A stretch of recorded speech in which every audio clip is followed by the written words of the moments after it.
Assalamualaikum warahmatullahi wabarakatuh. Salam sehat para sahabat kardiolog. Selamat datang kembali di Kardiolog, podcast dari Divisi Kardiologi Departemen Ilmu Penyakit Dalam FKUI RSCM. Berjumpa lagi dengan saya, Dr. Lucy, sebagai host Anda untuk kali ini. Nah, pada episode kali ini, kita sudah kedatangan seorang Dokter Gram ya. Jadi saya bisa bilang beliau ini adalah seorang Dokter Gram.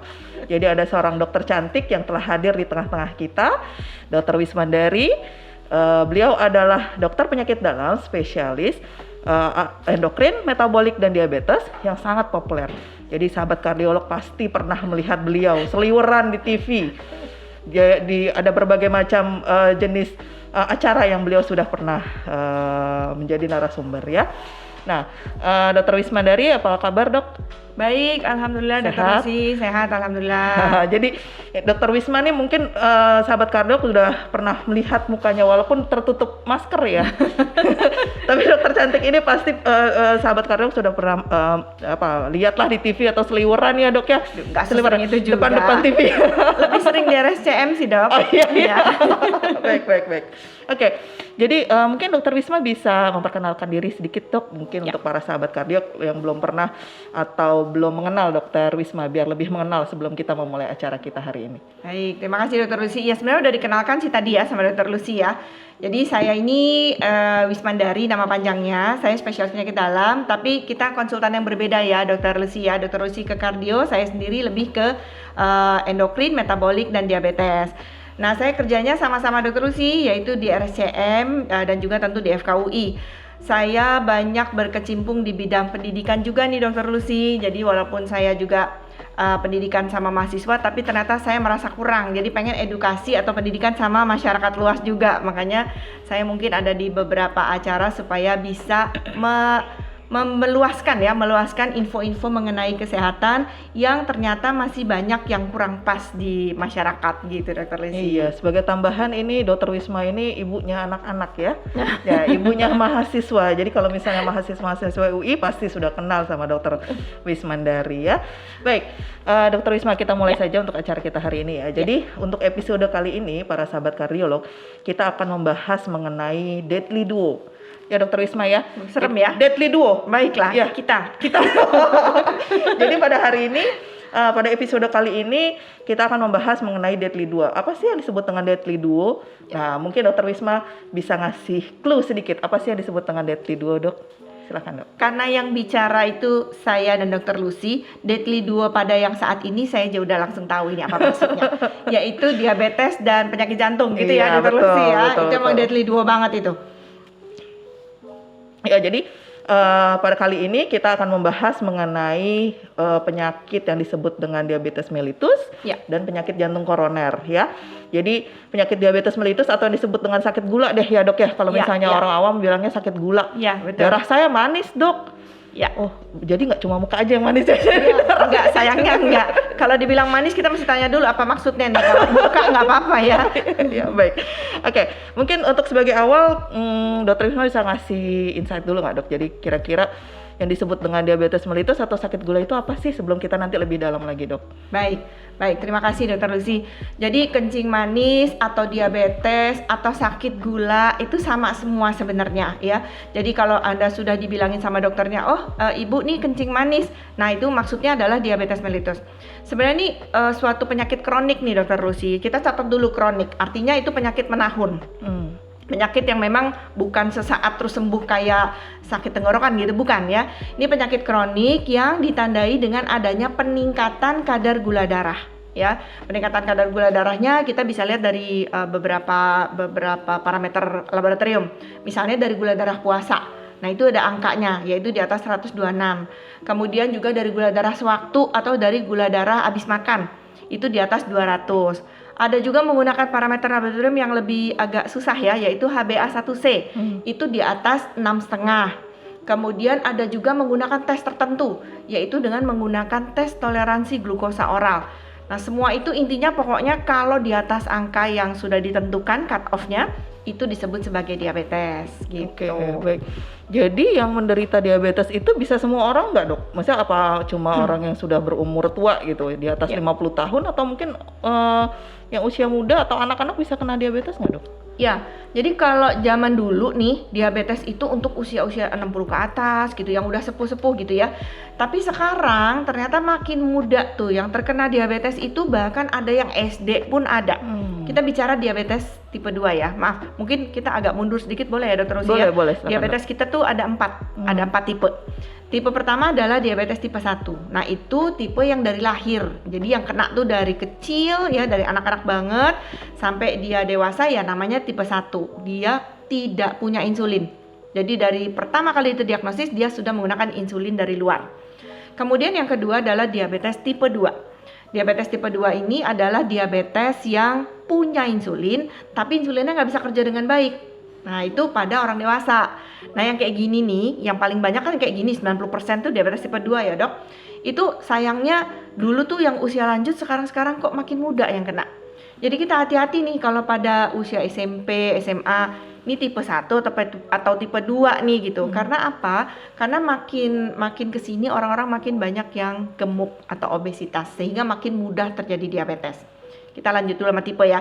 Tipe yang ketiga itu adalah tipe diabetes gestasional. Itu tipe pada orang-orang yang sedang hamil ya. Yang keempat adalah tipe lain. Nah, ini diabetes yang karena obat, karena kondisi tertentu yang kemudian bisa balik lagi kalau penyebabnya sudah diperbaiki. Kita fokusnya pada diabetes tipe 2 dulu. Tipe 2 aja ya, Dokter Lucy ya gitu. Yaitu sekarang siapa aja bisa kena masalahnya nih Dokter Lucy. Mau usia muda bisa, terutama orang-orang yang memiliki faktor resiko gitu. Ya, banyak ya, Dok, ya ternyata faktor risiko untuk sakit gula ya, Dok ya. Iya, betul, banyak Dokter Lucy. Jadi teman-teman sahabat kardiolog juga harus waspada, walaupun mungkin usia, misalnya kita kita muda ya, Dok ya. Iya, betul, kita masih muda lah sekali. ya, walaupun walaupun muda kenyataannya terus. enggak ya.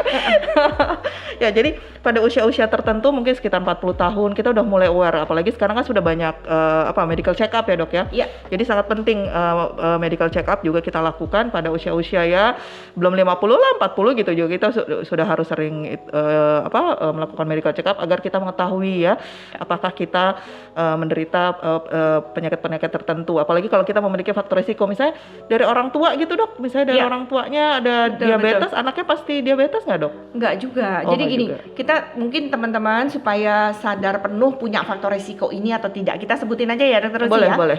Pertama, umur. Kalau umurnya di atas 45 tahun, kemudian memiliki satu gemuk ya, gemuk itu bisa gemuk yang overweight aja atau yang obesitas ya, obesitas lebih besar lagi. Kemudian punya darah tinggi, punya kolesterol tinggi. Untuk wanita pernah melahirkan lebih dari 4 kilo ya, anaknya 4 kilo. Kemudian pernah didiagnosis sama dokter sebagai penyakit polikistik ovary syndrome, itu yang membuat wanita sulit hamil ya. Itu juga faktor risiko untuk diabetes ya. Nah, punya keturunan tadi ya, Dokter Lucy ya. Punya keturunan orang tua atau adik dan kakak itu diabetes, itu juga faktor risiko. Nah, orang-orang yang seperti itu umurnya belum 45 pun itu sudah harus ngecek ya. Betul. Nah, yang satu lagi kalau dia di bawah 45 dia di bawah 45 tetapi dia memiliki faktor-faktor risiko tadi, itu segera periksa. Gitu. Ya, jadi itu hal-hal yang harus kita waspadai ya, Dok. Betul. Kalau udah 45 nggak ada faktor risiko apapun, tetap periksa. Apalagi kalau misalnya sekarang kan udah banyak ya fast food segala macam ya, Dok ya. Ya. Jadi gemuk, jadi anak-anak yang gemuk juga banyak ya. Jadi itu faktor risiko untuk ini WFH nih, Dokter Lucy. Iya, itu justru satu lagi faktor yang membuat berat badan semakin meningkat. Betul, ya karena WFH. Karena aktivitas fisiknya duduk-duduk manis aja sambil ngemil, sambil memencet pesanan online. Ya, baik. Jadi sebelum kita masuk ke deadly 2-nya, Dok, terakhir nih. Ya. Gejalanya untuk diabetes mellitus itu apa aja sih, Dok? Ya, masalahnya gejala diabetes itu sayangnya kadang nggak spesifik.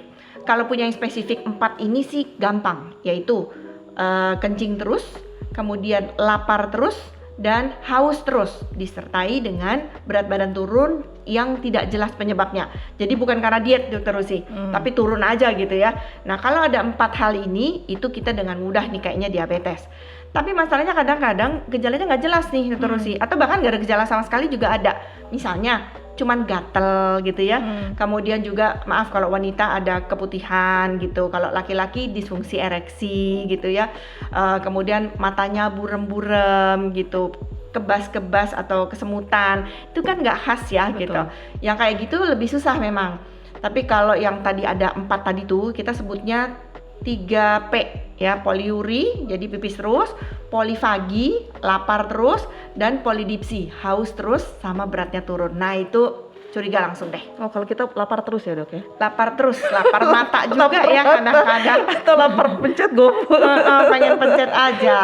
Baik. Jadi mengingat keluhannya juga ada yang tidak khas, jadi sebenarnya penting untuk medical check up ya dok ya. Jadi di Betul, usia-usia betul. 40 tahun gitu, apalagi yang memang mempunyai faktor resiko ya. Ya.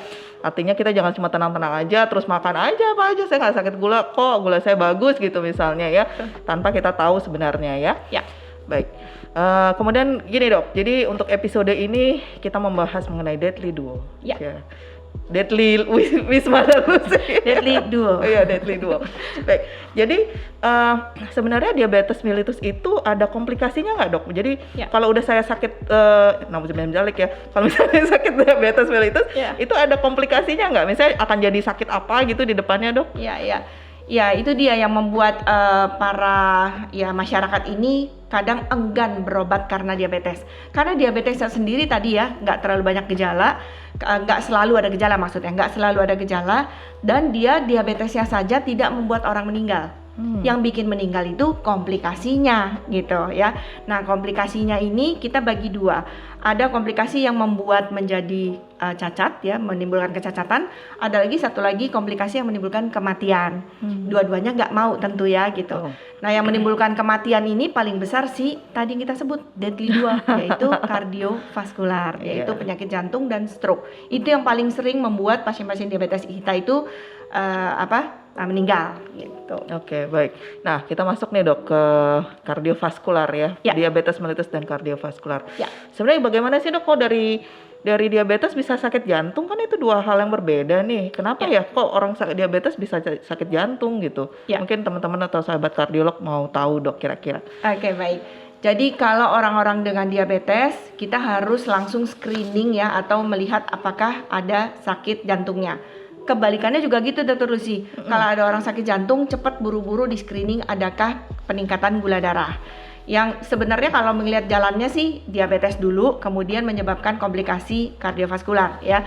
Jadi orang yang diabetes itu bentuk pembuluh darahnya itu tidak seperti orang yang tidak ada diabetes. Kalau mau dibilang saking banyak inflamasi atau peradangan, jadi begitu tingginya orang gula di dalam darah itu menyebabkan peradangan di dalam tubuh orang diabetes itu meningkat semua, termasuk di dalam pembuluh darahnya. Pembuluh darahnya tuh jadi isinya timbunan-timbunan lemak ya, kita sebut sebagai plak, dan itu plaknya bisa panjang sepanjang pembuluh darah. Kalau orang yang nggak ada diabetes nggak begitu. Kalau misalnya dia sakit jantung saja tanpa diabetes, mungkin ada timbunan plak juga, tapi cuma sepotong di satu titik gitu. Tapi kalau diabetes, itu pembuluh darah yang tertimbun lemak dan plak itu panjang sekali.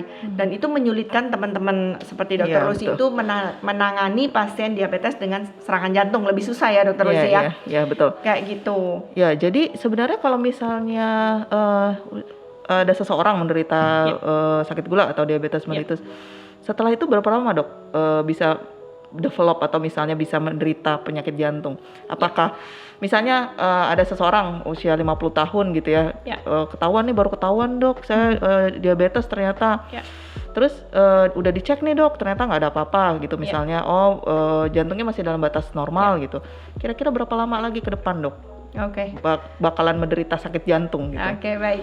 Jadi sebenarnya kalau secara teori Dr. Lucy, kita itu pada saat didiagnosis diabetes, jadi pada saat peningkatan gula darah, sebenarnya tuh sekitar 5 tahun sebelumnya sudah mulai terjadi gangguan pada pembuluh-pembuluh darah besar, salah satunya di jantung.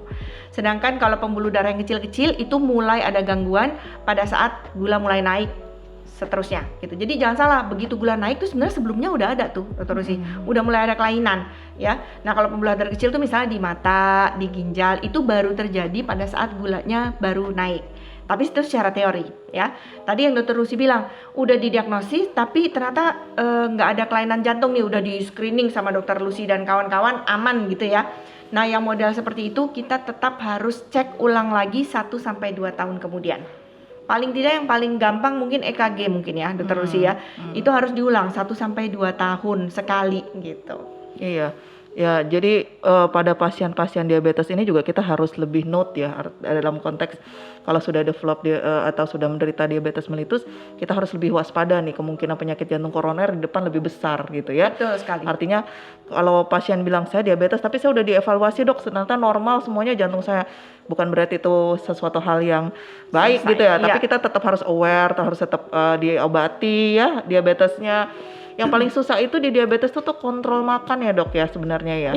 Jadi ada bukan pada pembatasan. Artinya kalau misalnya diabetes kan sebenarnya bisa makan normal tapi terkontrol gitu ya. Artinya sesuai dengan porsinya gitu kan ya. Nah itu yang memang agak susah. Apalagi penyakit jantung koroner juga faktor risikonya banyak selain diabetes ya. Gak cuma diabetes, ada hipertensi, ada dislipidemia, kolesterol tinggi dan lain-lain gitu ya. Nah dok, kalau untuk pasien-pasien diabetes yang menderita sakit jantung, dokter punya pengalaman nggak kira-kira keluhannya sama nggak sih? Biasanya kan sakit jantung rasa nggak enak di dada, nyeri dada gitu, sesak gitu.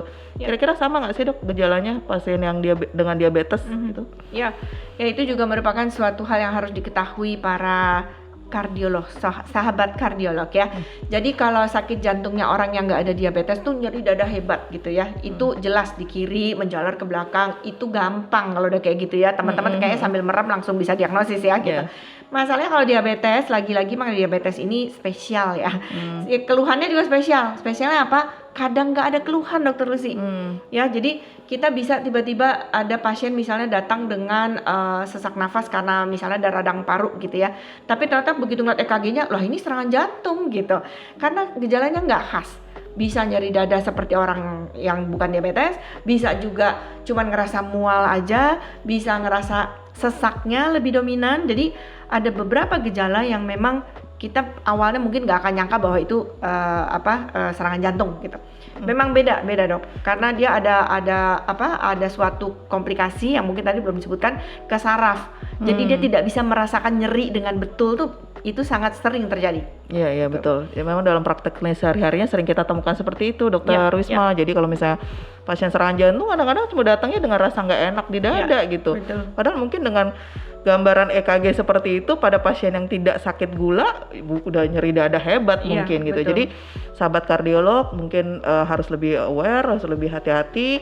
Kemudian juga mungkin keluarga harus kita berikan edukasi, kita kasih insight juga gitu. Kalau misalnya sudah menderita diabetes mellitus, kita juga harus lebih waspada, lebih mawas diri untuk mengetahui apa hal-hal yang terjadi dalam tubuh gitu. Jangan sampai telat gitu ya dokter Wisma ya. Saya sih dari kemarin-kemarin sih udah ngerasain ya rasa nggak enak di dada gitu ya. Tapi gula darah saya terkontrol kok, selama ini saya terkontrol ya, walaupun makan saya nggak terlalu terjaga ya gitu misalnya ya. Tapi enggak lah, saya nggak sakit jantung gitu. Tapi pada kesempatan ini mungkin saya dengan dokter Wisma menegaskan harus tetap dilakukan evaluasi ya, 1 sampai 2 tahun ya dok ya, 1 sampai 1,5 tahun kalau mungkin ya. Jadi sekitar 1 tahun dari pemeriksaan sebelumnya kita harus melakukan pemeriksaan lagi gitu. Jadi untuk memastikan memang tidak ada terjadi komplikasi dari penyakit diabetes tersebut ya dok ya. Nah baik. Nah kemudian dok, kalau misalnya udah sakit gula nih, kira-kira milih obatnya gimana dok? Kan ada macam-macam nih diabetesnya, apalagi kalau misalnya tadi yang sudah disebutkan dokter Wisma ya, udah banyak komplikasinya dok. Pemilihan obatnya seperti apa dok? Baik, jadi pemilihan obat ini sekarang nih dokter aja bingung, karena obatnya banyak banget dokter Lucy. Obat diabetes itu sangat banyak jenisnya. Nah sekarang apalagi pasien gitu ya gitu. Nah sekarang kita sebagai dokter mungkin yang pasti nih Bapak Ibu, nggak semua obat itu cocok buat Bapak Ibu. Itu ada kayak pedomannya gitu ya dokter Lucy ya. Obat yang mana yang cocok untuk pasien seperti apa gitu. Jadi Bapak Ibu intinya nih jangan suka nyontek-nyontek punya tetangga gitu loh. Karena itu sering sekali terjadi. bapak itu pakai itu, saya coba gitu. Nah itu jangan gitu. Ya sering kayak gitu ya. Sering sekali Saya gitu. sama nih sakitnya, jadi saya Iya, bisa makan betul. obat itu gitu. Betul, Nggak bisa ya ibu-ibu dokter ternyata ya. arisan gitu ya, lagi jaga di pos satpam, minum ini aja gitu, jangan ya gitu. Karena begini, ada obat-obatan yang tidak boleh diminum pada pasien kondisi tertentu. Misalnya pasiennya ada gangguan ginjal nih dokter Lucy. Oh itu obatnya sangat harus kita pilih. Nggak banyak lagi obat-obatan yang bisa diminum pada orang dengan gangguan ginjal, obat diabetes maksud saya gitu. Kemudian jika ada orangnya dengan kelainan yang kita bicarakan tadi ya, deadly duo, jadi ada kelainan jantung koronernya, itu juga bukan nggak boleh, tapi ada obat-obatan yang memberikan keuntungan. Kalau obat diabetes itu kan biasanya ya nurunin gula aja. Tapi ada beberapa obat yang kalau diberikan bukan hanya gulanya aja yang turun, tapi kemungkinan terjadi kardiovaskular atau kelainan jantung koronernya menjadi turun drastis. Itu ada gitu.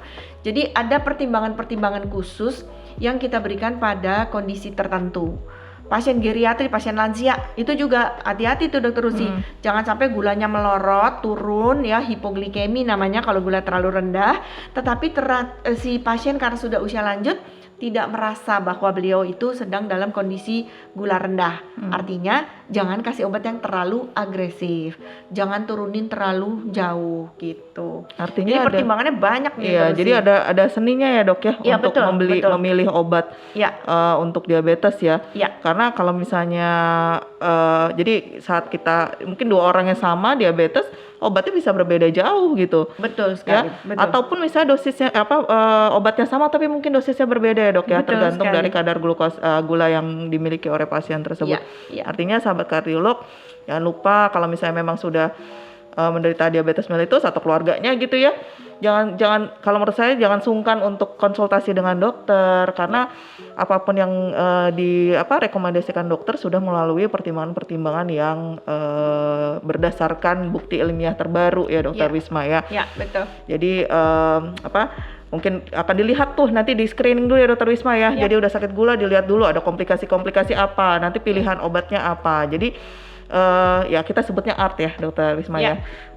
Seni untuk mengobati pasien. Jadi satu pasien atau dua pasien dengan hal yang sama, penyakit yang sama mungkin akan mendapatkan obat yang berbeda atau dosis yang berbeda ya dok ya. Betul. Baik dokter Wisma. Nah kalau misalnya ada pertanyaan nih dokter Wisma, saya sudah menderita diabetes mellitus. Saya juga ternyata ada jantung koroner. Saya udah dipasang ring dok, udah ada 3. Nih ibu-ibu nih ceritanya, kan sedih ya dok. Jadi dengan berbagai macam penyakit yang dimiliki, hidup saya masih lama nggak dok? Atau tinggal sebentar lagi? Kalau nggak nanti saya mesti bilang ke keluarga saya nih gitu. Kan ada ya, pasti pasien-pasien yang khawatir gitu ya, karena begitu banyak penyakit yang dimiliki, terutama katanya kan diabetes ini penyakit yang menakutkan ya. Kena ke seluruh tubuh kan jadinya ya. Terus ditambah lagi ternyata jantungnya juga udah dipasang ring gitu. Jadi dia makin takut gitu. Gimana dok? Baik. Mungkin yang pertama harus dicatat para pasien-pasien ini supaya ibu bapak ngerti juga bahwa ternyata dengan mengontrol gula saja itu tidak cukup untuk bisa melihat ya tadi ya hidupnya lama lagi apa enggak, karena ya itu sebenarnya kita nggak bisa jawab juga ya dokter Rosi ya gitu. Nomor satu itu kita nggak bisa jawab sebenarnya gitu. Tapi kalau secara keilmuan dari bukti-bukti ilmiah menunjukkan bahwa semakin terkontrol semakin kecil kemungkinan dia mendapatkan angka komplikasi yang lebih jelek gitu ya, angka kematiannya juga lebih kecil gitu. Itu secara teori. Tetapi tidak bisa dipungkiri bahwa kalau misalnya pasien kita punya 2 pasien nih, saya beberapa kali contoh seperti ini jadi membuat saya juga kesulitan dalam mengedukasi. Ada sepasang suami istri nih dokter Rusi ya. Jadi yang bapak ini gulanya bagus banget gitu ya, gulanya bagus, obatnya cuma satu macam, murah pula, generik gitu ya, bagus sekali. Tapi bapak ini kena stroke, 2 kali stroke, 1 kali serangan jantung, dan akhirnya mohon maaf beliau berpulang duluan. Sedangkan si ibu ini menggunakan insulinnya sudah sampai beberapa macam, kemudian ngontrolnya juga saya rada lebih sulit jauh dibanding si bapak. Tapi ya alhamdulillah si ibu ini nggak kena komplikasi apa-apa. Ya, itu ada satu data yang seperti itu Maksudnya supaya nanti jangan bingung juga, jangan sedih juga gitu. Iya. Kalau kok bisa ada kondisi seperti itu, karena ada kondisi genetik juga, Dokter Lucy, yang mempengaruhi kondisi apa ya nyebutnya. Kalau saya nyebutnya itu kayak bahasa ininya nasib ya, polymorphism genetik kalau bahasa kitanya. Tapi kalau bahasa itunya ada sesuatu yang tidak bisa kita jelaskan gitu, Dokter Lucy. Walaupun sudah terkontrol, tapi ternyata tetap terkena komplikasi. Tapi jangan sedih kalau kayak gitu Bapak Ibu, ya terkontrol bisa terkena komplikasi, apalagi kalau nggak terkontrol.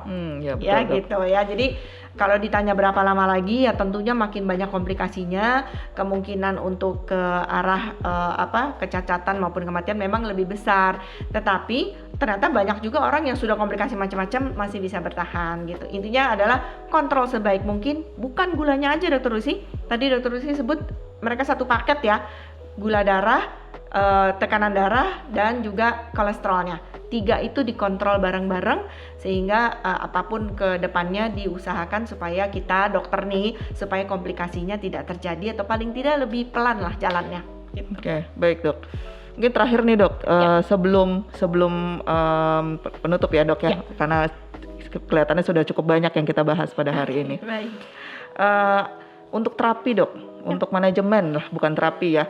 Sebenarnya kan ada orang yang cuma bilang kasih obat aja lah gitu. Makan boleh sembarang, saya kan gula saya udah turun, gula saya udah normal, jadi saya boleh dong makan semau gue gitu, maksudnya semau gue gitu. Kira-kira gimana Dok? Maksudnya apalagi tadi yang sempat dokter katakan, ternyata ada juga ya pola-pola pasien seperti itu yang sudah terkontrol, tapi mungkin ada faktor yang lain gitu yang menyebabkan faktor risiko atau komplikasinya justru lebih berat dibandingkan yang lain gitu. Mungkin ini yang terakhir Dok, silakan Dok. Baik, terima kasih.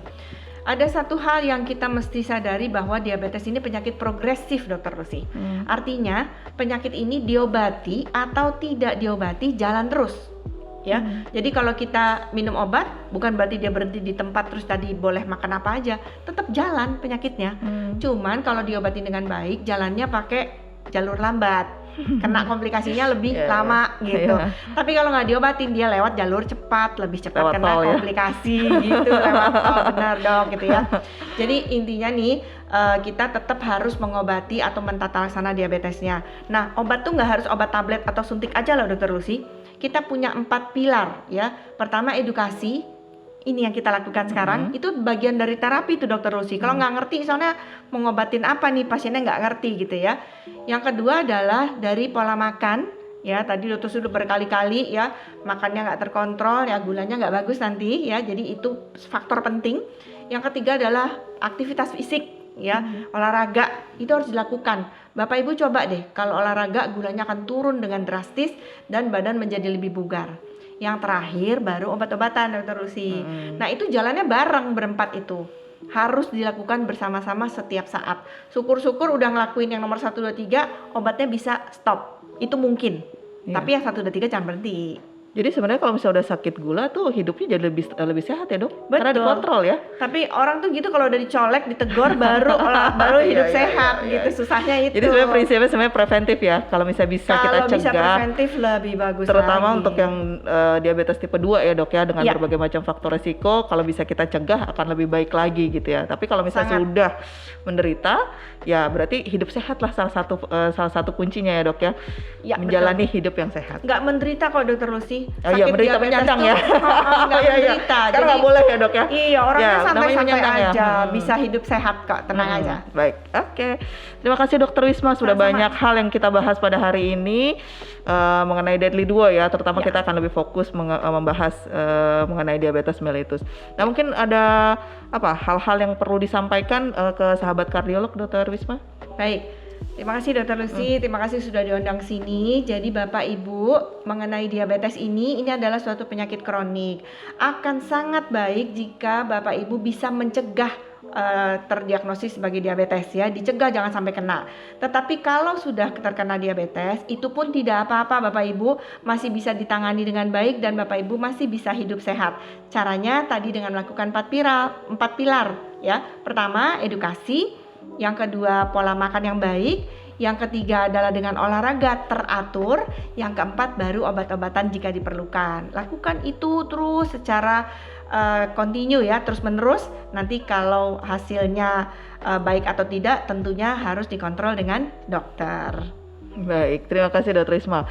Baik, sahabat kardiolog, saya rasa episode kali ini sangat menarik ya. Jadi banyak hal yang bisa kita dapatkan, baik itu mengenai diabetes, mulai dari definisinya, dari tipenya, gejalanya, faktor resiko ya Dr. Risma, dan bagaimana dihubungkan dengan komplikasinya, terutama yang disebut dengan deadly duo. Deadly Lucy dan Wisma. Jadi pada prinsipnya seperti yang sudah dikatakan Dr. Wisma, pencegahan sangat penting. Tapi kalau misalnya sudah mengalami diabetes mellitus, kita harus mengupayakan segala macam usaha untuk mencegah progresivitas dari penyakit. Begitu ya Dr. Wisma ya. Ya, setuju, Artinya jangan takut, tetap harus bisa berusaha atau berikhtiar ya Dr. Wisma ya untuk mengontrol penyakit-penyakit yang dialami, dan tentunya semua ikhtiar itu pasti akan membuahkan hasil yang baik insya Allah. Amin. Baik, terima kasih Dr. Wisma sebagai narasumber kita hari ini, dan senang sekali sahabat kardiolog di podcast kardiolog ini bisa kedatangan Dr. Wisma. Semoga nanti di kedepannya ada kesempatan lagi ya Dr. Wisma, kita bisa ngobrol-ngobrol lagi mungkin mengenai tipe penyakit-penyakit yang lain lagi ya Dr. Wisma. Siap, Jadi jangan lupa para sahabat kardiolog untuk tetap stay tune di podcast ini, dan semoga apa yang kami sampaikan dapat memberikan manfaat kepada sahabat kardiolog. Sampai jumpa di episode berikutnya. Terima kasih. Assalamualaikum warahmatullahi wabarakatuh. Waalaikumsalam warahmatullahi wabarakatuh.